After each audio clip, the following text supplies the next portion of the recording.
안녕하세요. 한국심리신학대학교에서 목회상담학을 가르치고 있는 김용민 교수입니다.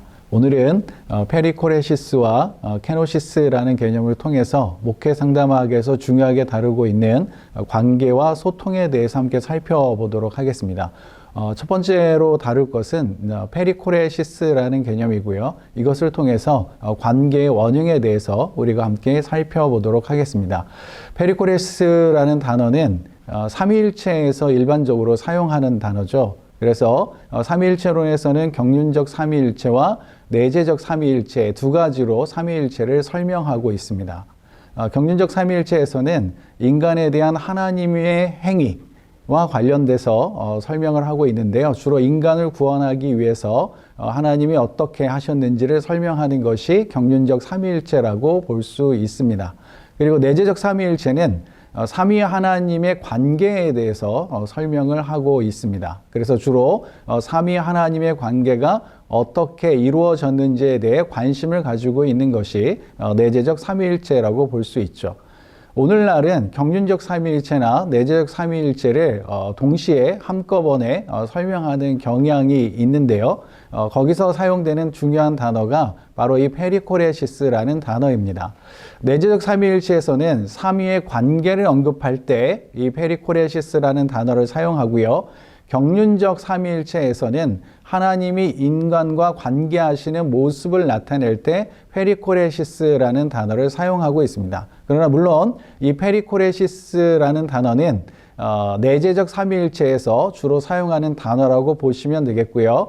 그리스도의 인성과 신성을 설명하는 데 페리코레시스라는 단어를 사용했고요. 네, 페리코레시스라는 단어는 예수님을 100% 인간, 100% 신이라고 했을 때 그분의 인성과 신성을 설명하는 데 사용했던 단어이고요. 또 성부 하나님과 성자 예수님이 어떻게 한 분 하나님이신지를 설명하는 데 사용했던 단어입니다. 그리고 마지막으로 성부와 성자와 성령 하나님이 어떻게 한 분 하나님이신지를 설명하는데 이 페리코레시스라는 단어를 사용해 왔습니다. 페리코레시스를 우리말로 번역한다면 상호 침투 또는 상호 내주라고 번역할 수 있겠는데요. 이 두 가지 개념이 이 페리코레시스를 잘 설명할 수 있으리라고 봅니다.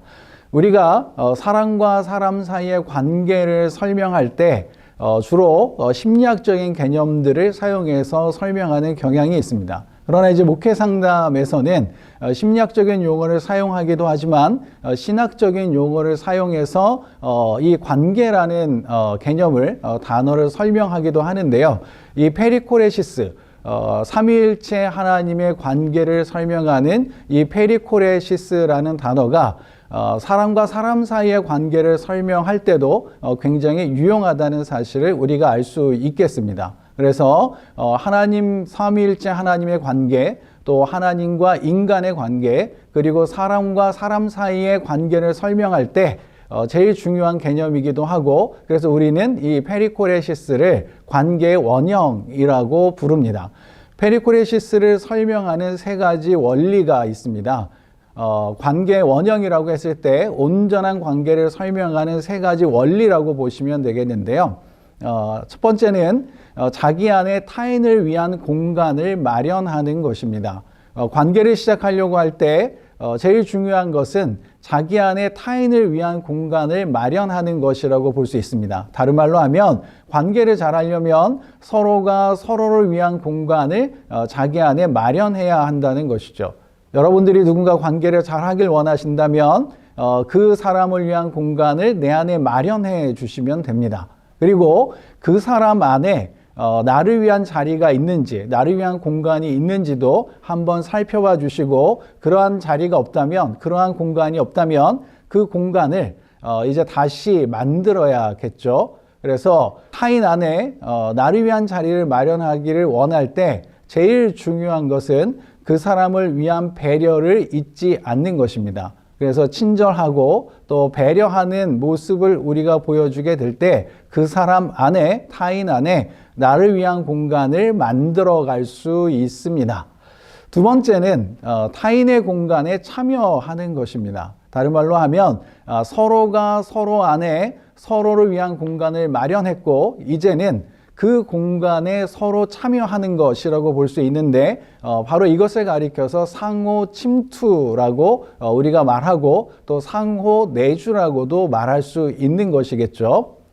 자, 내가 타인을 위한 공간을 마련했는데 타인이 그 공간에 참여하지 않으면 나는 마음이 허전할 겁니다. 그리고 그 공간이 넓게 마련되어 있는데 상대방이 조금만 들어오면 나는 충분하지 않다는 느낌을 가지게 되겠죠. 그래서 서로가 서로를 위한 공간을 만들었을 때 그 공간에 서로가 충분히 참여하는 것이 건강하고 온전한 관계라고 볼 수 있겠습니다.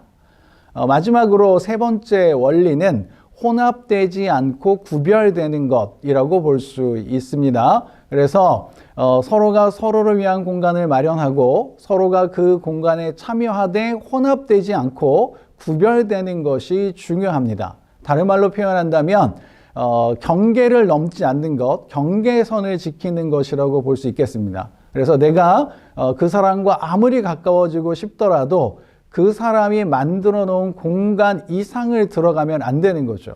그래서 사람과 사람 사이에는 반드시 지켜야 되는 선이 있고요. 그 선을 존중하는 것이 건강한 관계에서 중요한 포인트라고 할 수 있겠습니다.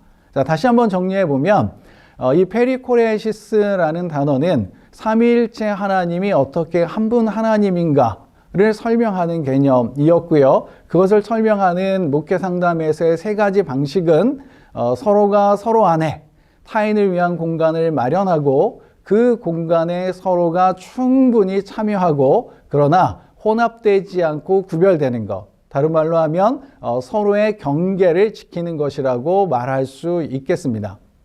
자기가 아무리 욕심이 난다 하더라도 더 깊은 관계를 하고 싶다 하더라도 상대방이 원하지 않는다면 거기서 멈추는 것이 좋겠고 자기가 더 많은 관계를 하고 싶다면 더 많은 배려와 더 많은 친절을 통해서 그 공간을 만들어주는 것이 중요합니다. 자, 부족해도 안 되겠고요. 넘쳐서도 안 되겠죠. 그래서 서로 간에 적절한 거리와 경계를 유지하는 것이 건강한 관계의 원천 또 모습이라고 볼 수 있겠습니다. 이제 다음 시간에는 소통의 시작이라고 할 수 있는 케노시스에 대해서 함께 이야기를 나눠보도록 하겠습니다. 감사합니다.